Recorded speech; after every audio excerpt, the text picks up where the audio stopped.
لحظه‌ای که مثل این که رفتن تو خونه قدیر مادر مرده بدبخت 50 کیلویی رو پیدا کردن، داره گریه میکنه و دستش کلا میلرزه.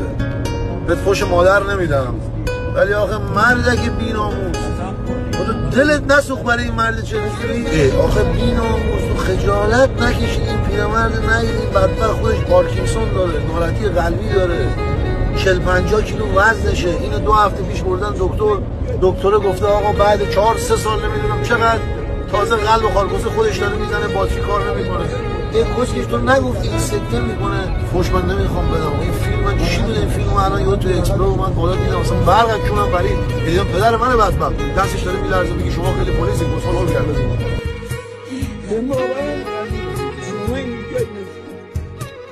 چجوری پیدا کردی اینجا؟ خیلی خوبیسی.